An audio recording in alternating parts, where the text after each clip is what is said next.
Уважаемые друзья, рано или поздно все мы рискуем попасть на поломку жесткого диска. Попал и я.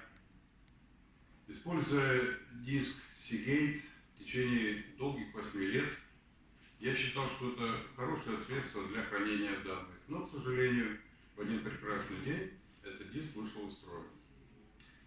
Я обратился в компанию Paradis, совершенно не представляя, как это все может получиться. А получилось все замечательно.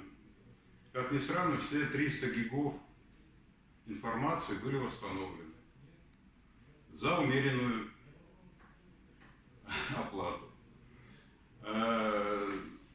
Я всем рекомендую обращаться в Центр по восстановлению данных, который находится на Новорощенской улице, дом 4. Спасибо.